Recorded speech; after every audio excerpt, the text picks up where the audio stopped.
system, get the gastrointestinal system working, but more importantly, develop the bird for the future and grow in this barn. When we work across Canada from Newfoundland to British Columbia, and in this province alone, you have about 1,100 farmers. And for me, there's 1,100 different ways of growing chicken.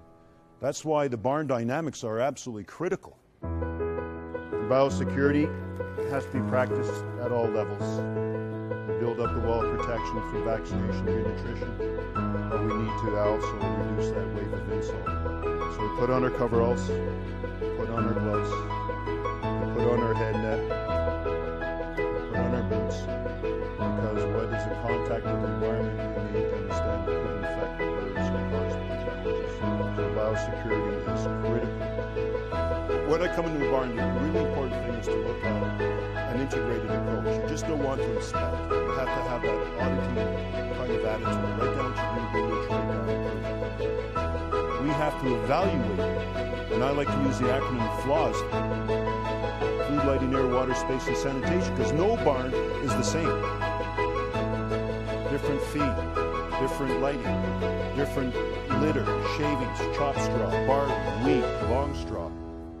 Looking at this barn right now, it feels very comfortable at my level.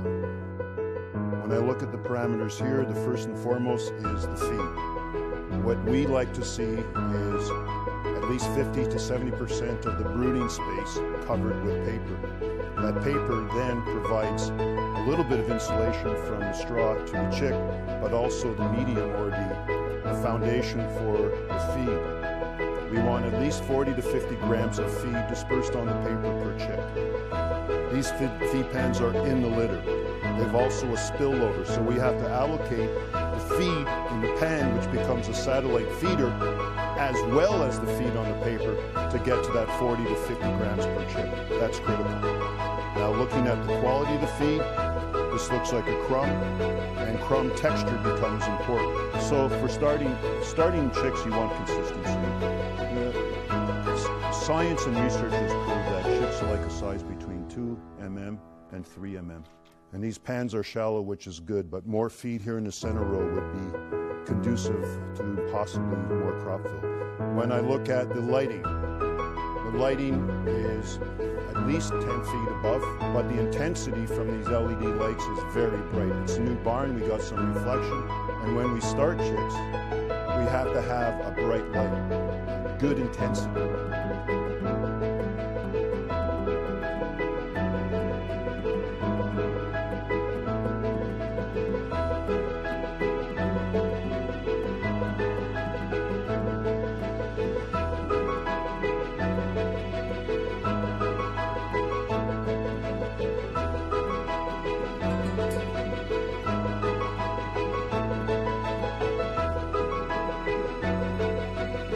There's a lot of tools that can be used in the field or investigation in evaluating the brooding chamber. A tool that I really like is a CO2 and moisture meter. And what I like to do is put it at an area in the barn. You try to put it in different areas, and then you can read the CO2 and then the humidity. So I usually put this out, and after 30 seconds, read it now. The CO2 is 568.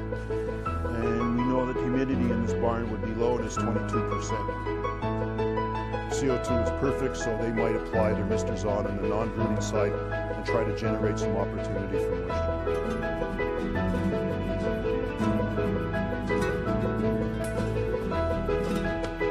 When those heaters are on, I would like to go down and find out exactly where it's 90 degrees. And I would paint every 10 feet when those heaters are on, exactly where it was 90 degrees. I would get my spray can and do the same thing when the heaters are off. Now, your brooding chamber is between those two painted lines. Where am I going to put my feed and water? Where are the chicks going to be in the comfort zone between those two lines? Now the water lines. They got 3 rows of water lines, which is fantastic. I like to see the lines flushed a couple of hours before the chicks come. That alleviates some of the air pockets.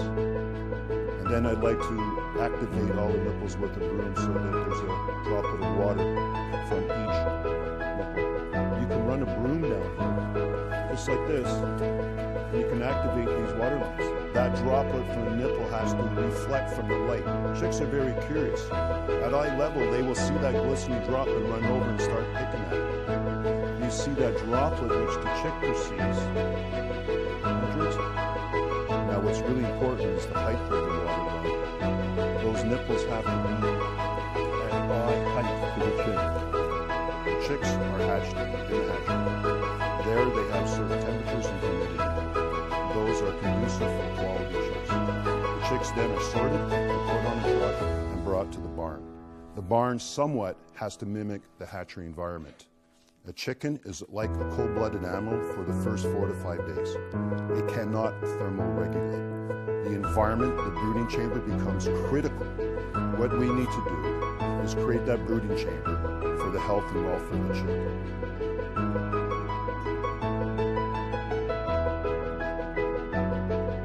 The space is great.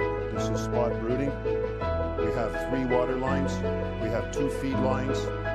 Excellent capacity here for the birds to maneuver and find a comfort zone for feeding water. Sanitation, wonderful.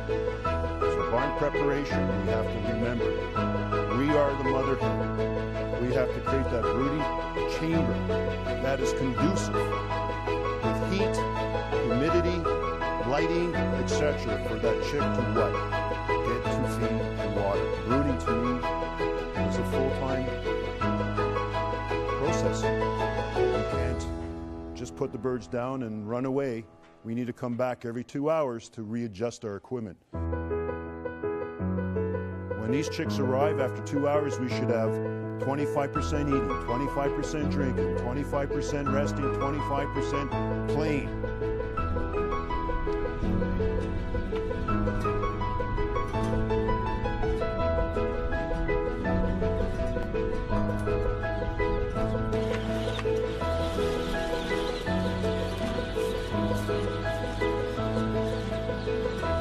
The key is what we want to do is get the birds placed on the floor and then get them into the brooding chamber as quickly as possible.